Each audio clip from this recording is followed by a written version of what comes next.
안녕하세요. 저는 30대 중반 남자입니다. 아내와는 결혼한 지도 벌써 6년이라는 시간이 지났네요. 연애하면서 이 여자가 아니면 내 미래는 상상도 못할 거라 생각을 했습니다. 결혼식장에서 당당히 신랑 입장을 할 때라든지 신혼집 공사가 끝나 처음 둘이서 두 손을 꼭 붙잡고 집 안으로 들어설 때 정말 제 아내와 평생을 행복하게 백년해로 할 것이라는 걸 믿어 의심치 않았어요. 바늘과 실 마냥 어디를 가든 둘이 꼭 붙어 다닐 거라 생각했던 저의 신혼생활은 생각보다 금방 끝나버리게 되었습니다. 맞벌이 부부를 생각하고 결혼을 했는데 결혼 6개월이 지나니 아내가 더는 힘들어서 못하겠다며 회사를 그만두고 전업주부를 하겠다고 나섰습니다. 아직 갚아야 할 대출도 있는데 아이가 생긴 것도 아니고 너무 이른 것 아니냐 했더니 아내는 대학 동창 누구는 이렇게 살고 옆집 사는 누구는 저렇게 산다 하면서 자기가 아는 사람 이름을 하나씩 대면서 걔들은 결혼하고도 회사는커녕 집에서도 손에 물도 안 묻히고 편하게 산다는데 자기는 돈까지 벌고 집안일도 해야 하느냐면서 둘 중에 하나만 하겠다고 하는 거예요. 당장 다달이 나가는 대출금 생각을 하니 아내가 하루라도 더 일을 해주는 게 좋겠다는 생각이 들었습니다. 그런데 막상 집안일을 내가 할 테니 회사에 나갔으면 좋겠다고 하니 또 자기 주변 사람들 이름을 대면서 쟤들은 남자 잘 만나서 호의호식하는데 나는 왜 이렇게 살아야 되냐며 짐을 싸서 친정으로 가버리더라고요. 제가 뭘 그렇게 잘못한 건지는 모르겠는데 결국 장모님한테 해명 아닌 해명을 하고 사죄까지 하고 난 뒤에야 아내가 회사를 그만두겠다는 조건으로 다시 집으로 데리고 왔습니다. 그런데 막상 또 아내가 항상 집에 있으니 집안일도 잘해놓는 것 같고 음식도 여러 가지 종류별로 해주는 게 썩 나쁘지가 않더라고요. 이거 나름대로 좋을 거라 생각했는데 그것도 잠시 아내가 전업주부 생활을 시작한 지 몇 개월이 채 지나지 않아서 매일매일 새로운 반찬은 고사하고 그나마도 따로따로 접시에 담아주던 반찬마저 유리 반찬 통째로 대충 꺼내주는 게 당연해졌습니다. 내가 퇴근하고 들어오면 뭘 그렇게 누구랑 연락하는지 휴대전화기만 밤새 들여다보면서 잠도 저보다 늦게 들고 그러니 당연히 아침에 늦게 일어나게 되고 아침도 더는 차려주지 않더라고요. 간단하게라도 아침을 먹고 나가는 게 든든해서 아침밥을 좀 먹고 싶다고 하니 아내는 내가 내 밥 차려주는 사람이냐면서 성질을 내더라고요. 자기는 아침을 먹으면 온종일 소화가 안 된다면서 먹고 싶으면 내가 차려 먹으라고 화를 내는데 그냥 그 뒤로부터는 출근길에 김밥 한 줄 사서 먹는 게 일상이 되었습니다. 그런데 이제 그때까지는 아무런 생각이 없었는데 아내가 밥 먹으면서도 휴대전화기만 쳐다보고 있고 잘 때도 마치 제가 잠들기만을 기다리는 듯 눈치를 보는 게 자꾸 신경 쓰이더라고요. 특히 제가 아내의 뒤쪽을 지나갈 때면 휴대전화기에 정신이 팔려 있다가도 화들짝 놀라기도 하니까 제가 의심을 하지 않을 수가 없었죠. 경험해보지 않으신 분들은 모를 겁니다. 설마 아내가 저를 두고 다른 사람하고 그것도 모래가 아니라 제가 집에 있는데도 불구하고 대놓고 연락하고 있다고 누가 생각이나 하겠어요. 저도 그랬고 그래서 처음에는 의심만 할 뿐 실질적인 조처를 할 수 없었습니다. 만약 그게 진짜였을 때 받게 될 충격이 어마어마할 테니 조심스러워지는 게 사람 마음이더군요. 하지만 점점 더 아내가 집에서 집안일을 하는 건지 뭘 하는 건지 모르겠을 정도로 집 상태는 엉망이 되고 있었고 아내는 더욱더 의심스러운 행동만 하고 있었습니다. 집에 있는 반찬이라고는 반찬 가게에서 사놓은 마른 반찬이나 저희 어머니나 처가에서 가져온 밑반찬 말고는 다른 걸 구경도 못 해봤는데 생활비 통장을 확인해보면 항상 현금이 인출되어 있고 잔액은 바닥을 치고 있었거든요. 그래서 하루는 아내한테 경고도 할 겸 아내의 반응을 떠볼 겸 해서 생활비 통장이 아니라 신용카드로 바꾸는 게 어떻겠냐고 물어봤습니다. 신용카드로 하면 연말 정산할 때 더 편하기도 하고 적립금 같은 것도 쌓이니까 더 이득이지 않겠냐고 넌지시 한마디 했죠. 그랬더니 아내가 노발대발 정색을 하기 시작하는 겁니다. 저보고 내가 살림을 해봤느냐 어쩌느냐 하면서 자기는 그냥 마트에 가면 되는 걸 한 푼이라도 아껴보겠다고 시장에 가서 현금으로 결제해가며 깎아서 사는 거라고, 그깟 현금 영수증 좀 안 하면 어떠냐고 하면서 자기가 장을 현금으로 싸게 보는 게 더 돈을 아낀다 뭐다 하면서 성질을 내더라고요. 그때 제 의심은 확신이 되었습니다. 그래서 아내 모르게 해서 사람을 붙여봤지요. 아내가 제가 출근한 사이 다른 사람을 만나는 걸 알게 되는 데는 그렇게 오랜 시간이 걸리지도 않았습니다. 이미 그럴 거라 생각을 하고 있었다 보니 아내가 그렇다는 걸 알게 되었는데 그렇게 놀랍지도 않았지요. 오히려 놀라게 된 건 아내가 바람을 피우는 상대가 누군지 듣게 되었을 때 그때 훨씬 많이 놀라게 되었지요. 아내가 제가 출근한 사이 한껏 차려입고 동네에서 꽤 떨어진 곳까지 가서 만난 상대는 다른 사람이 아니고 제 동생 녀석이었습니다. 제 동생은 저보다 4살이 아래지만 아내로서는 아내 본인과 동갑이다 보니 결혼 전부터 저랑은 세대 차이가 난다 뭐라 하면서 동생하고 죽이 잘 맞는 모습을 보여줬었거든요. 그때는 동생이나 아내나 저를 놀리면서 장난을 치는 거로 생각했는데 막상 심부름 센터에서 아내가 저 몰래 만나고 있던 사람이 다른 사람이 아니라 제 동생이라는 사실을 알게 되니 키가 거꾸로 솟는 기분이었습니다.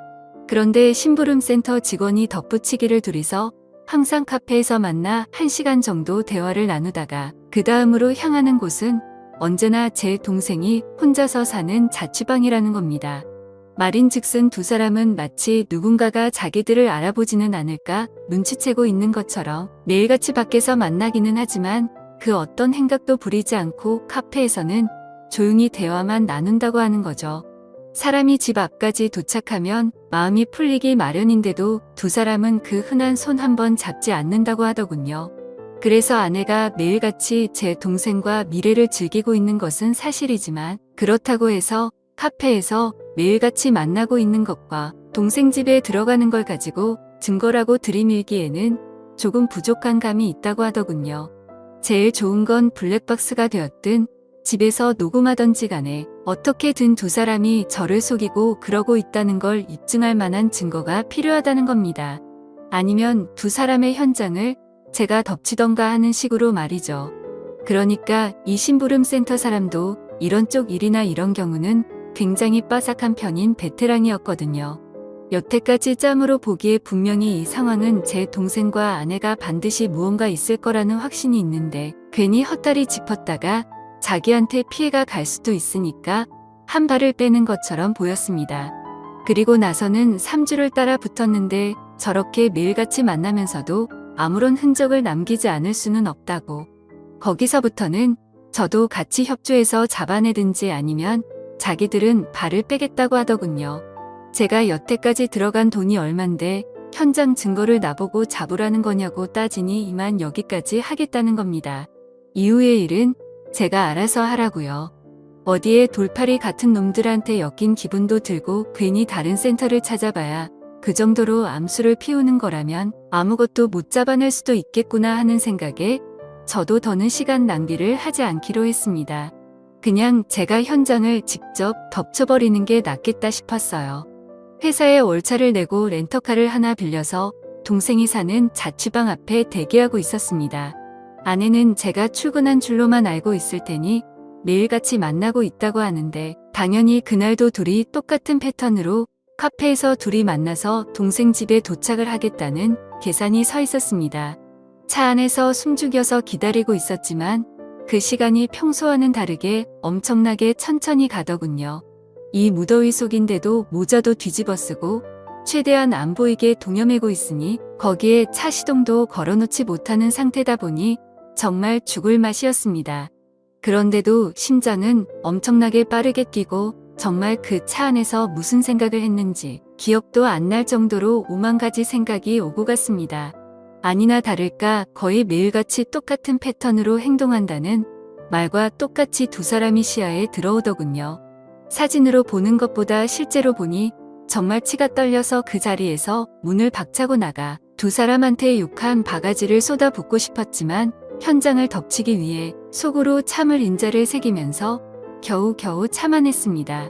카페에서 둘이 시간을 보냈으니 집 안에 들어가자마자 본 경기를 시작하려나 그 길로 저도 뒤따라 들어가 문을 열고 들어가고 싶었지만 참았습니다. 그때 1분 1초는 정말 제 인생 그 어떤 시간보다 느리고 천천히 흘렀습니다. 무더위에 두 사람 다 걸어오느라 고생 좀 했을 테니 땀이라도 식히겠거니 싶어서 조금만 더 시간을 두고 기다리기로 했지요. 동생 집 비밀번호는 제가 이미 알고 있었습니다. 뭔가를 바꾸는 걸 별로 좋아하지도 않는 성격이어서 예전부터 한 번호만 쭉 고집해온 녀석이거든요. 이미 두 사람이 집에 들어간 상황에 저도 뭘 더 차 안에 있을 필요가 있겠나 싶어 저는 이미 동생 집 앞까지 들어와 있는 상황이었습니다. 얇아빠진 철제 현관문 너머로 아내와 동생의 목소리가 들려오는데 정확하게 무슨 내용을 말하는지는 들리지 않았지만 동생이 벌써 시작을 한다느니 어쩌니 아내가 오늘은 조금 빨리 좀 끝났으면 좋겠다느니 어쩌느냐 하면서 하하 호호거리며 이야기를 주고받더군요. 아니나 다를까 5분도 걸리지 않아서 두 사람은 뭘 하는 건지 문 너머로 들려오던 소음도 하나 들려오지 않고 조용하니 아무 소리도 들리지 않기 시작했습니다. 둘이서 나눴던 대화 때문에라도 이미 미칠 것 같았는데 막상 아무 소리도 들리지 않으니 눈앞이 깜깜해지더군요. 더는 기다리지 못하겠다 싶어서 문을 박차고 들어갔습니다. 들어갔는데 두 사람은 제가 생각한 것과는 정반대로 서로 멀찌감치 떨어져 앉아있더군요. 옷도 제대로 갖춰 입고 있었고 말이죠. 오히려 그 문을 따고 들어간 제가 더 당황스러웠습니다. 지금 뭐 하는 거냐고 크게 외치면서 들어갔는데 오히려 제가 민망한 상황이 되어버렸어요.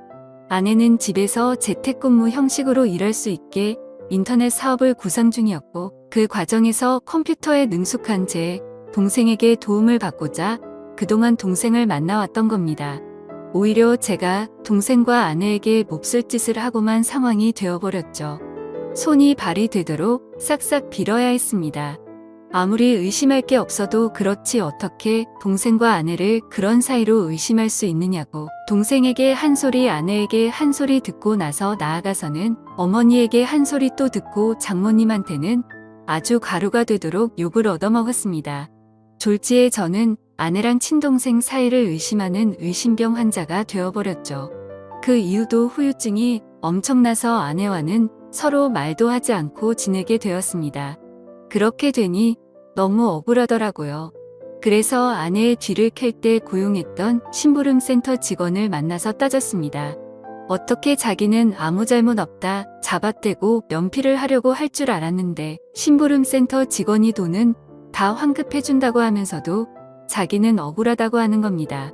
자기가 이걸로 밥 벌어먹은 게 어디 한두 번 한 게 아니라고 나름 업계에서도 베테랑이라고 자부하고 다니고 그동안 경험으로 저와 제 동생의 사이가 거짓이 아니고 거의 확신에 가깝다는 듯이 이야기를 하기 시작했습니다. 이 양반이 내가 틀렸다고 하니까 자존심이 그렇게 상했나 싶었고 저는 사실 억울한 게 더 컸기 때문에 헛소리하지 말고 그럼 환급이나 해달라고 했어요. 그 양반한테 보수를 환불받는다고 해도 이미 엎질러진 물을 되돌려 놓기에는 힘든 상황이었지만 그래도 마음이라도 풀고 싶었거든요. 그런데 그 양반이 흔쾌히 환급을 해준다고 했다가 자기한테 짧게는 2주에서 길게는 2달만 시간을 달라고 하더군요. 제가 보수로 준 돈이 그렇게 큰 목돈이 아니었는데 이 양반이 돈이 궁해서 그러는가 싶었습니다. 그런데 그게 아니었고 자신은 지금도 확신한다면서 지금부터는 무료로 더 조사해본다고 하더라고요. 만약 그렇게 했음에도 자신이 틀린 거면 다 환불해준다고 말이죠. 안 그래도 헛다리 짚어서 쪽팔렸었기에 그냥 무시하려고 하다가 공짜로 해준다는데 내심 저도 껄끄럼해서 일단 알겠다고 했습니다. 그로부터 정확하게 한 달이 지나서 그 양반이 저에게 녹음 파일 하나와 사진 몇 개를 내밀더군요. 그리고 그건 사실이었던 겁니다. 아내와 제 동생의 사이가 말이죠. 심부름센터에 어떻게 그걸 확신했느냐고 했더니 주변 정황만 봐도 다 보이는 상황이라는 겁니다. 갑자기 커진 아내의 씀씀이와 돈의 사용처를 들키기 싫어서 현금을 사용하는 것까지 말이죠. 제 아내가 동생 집에 들락거리는 건 어떻게든 둘러댈 수가 있지만 돈을 번다고 하는 일인데 오히려 소비만 더 커지고 있으니 뭐가 있어도 있다고 확신을 했다는 거죠. 그리고 두 사람이 사랑의 속삭임을 나누는 정황을 녹음했고 한 달간의 추적 끝에 두 사람이 마음을 놓은 사이 길거리에서 손을 꼭 붙잡고 있는 사진을 찍는 데까지 성공한 겁니다. 보통 그런 식으로 미래를 즐기는 부부들에게는 공식 같은 게 있다고 하더군요. 아무래도 떳떳한 만남이 아니다 보니 데이트 장소가 매번 갔던 곳으로 한정적인 짝이 있기도 하다네요. 그러면 그 짝의 특징이 테이블 같은 곳도 매번 같은 자리를 선호한다는 겁니다. 그 덕분에 둘이서 사랑의 속삭임을 나누는 대화 내용도 녹음을 뜰 수 있었다고 하고요. 환불을 받으려고 했는데 심부름센터에 감사해서 추가 수당까지 지급하고야 말았어요. 아내와 동생을 한 곳에 불렀습니다. 그 둘 앞에 제가 확보한 사진을 들이밀었더니 제 앞으로 달려와서 무릎을 꿇고 속일 생각은 없었다고, 두 사람 다 잠깐 정신이 어떻게 되었었나 보다고 하면서요. 자초지종을 들으니 아내가 처음에는 재택근무로 돈을 벌며 가게에 보탬이 되려고 했던 건 사실이었습니다. 그리고 컴퓨터에 일가견이 있는 제 동생에게 찾아가 도움을 요청한 것도 사실이고요. 저 모르게 시작해서 놀라게 해줄 생각에 저한테는 따로 말을 한 적이 없다고 합니다. 그런데 아무 경력도 없는 여자가 제 동생이 컴퓨터를 아무리 잘한다고 한들 인터넷으로 장사해본 경험도 없는 새파란 햇병아리에 불과한데 초짜 둘이서 머리를 싸매고 있겠다고 해도 돈이 벌릴 리가 만무했던 거죠. 그렇게 둘이서 맨땅에 헤딩하면서 생활비며 용돈이며 끌어다 써서 돈을 날리고 나니 그러는 과정에서 둘이 정분이 나버린 거였어요. 처음에는 그냥 돈이 안 벌리는 상황에 스트레스 해소용으로 시작한 건데 날이 갈수록 그 마음이 커져서 이 지경까지 왔다고요. 그러니까 제가 쳐들어간 그날도 일하고 있던 건 맞지만 일이 끝나면 어떻게 될지 몰랐던 거죠. 그런데 제가 좀 더 참지 못하고 현장을 확실하게 덮치지 못했을 뿐이었던 거였고요. 운도 참 지지리도 없다 생각 들었습니다. 조금만 더 참았으면 그때 이미 발견하는 거였는데 오히려 제가 성급하게 행동을 해서 두 사람한테 알리바이만 만들어준 꼴이 돼버린 겁니다. 그리고 저한테 그렇게 한번 걸렸으니 두 사람은 완전히 마음을 놓았던 거고 그동안 밖에서도 누가 볼까 경계태세로 다니던 두 사람이 마음을 놓고 손을 잡고 돌아다니다가 심부름센터에 꼬리를 잡혔던 거였죠. 세상에 믿을 사람 하나 없습니다. 평생을 약속한 배우자와 저의 하나뿐인 혈육인 동생이 저를 두고 그런 행각을 벌였다고 생각해보세요. 여러분들이라면 어떠실 것 같은가요? 심부름센터 비용하고는 다 동생과 아내에게 뜯어냈고 위자료 청구까지 했습니다. 제 친동생에게까지 합의금을 뜯어내야 하는 게 참 어이가 없는 상황이네요. 두 사람이 얼마나 깊은 사이였건 간에 제정신이면 이렇게 저와 연을 끊고 나서도 둘이서 더 만나는 일은 없을 테지요. 아니, 뭐 만나도 상관없습니다. 이젠 제 인생에 더 이상은 없는 전처이기도 하고 아예 처음부터 존재하지 않았던 동생이라고 생각하고 살아가기로 했으니까요. 사연을 읽어주셔서 감사합니다.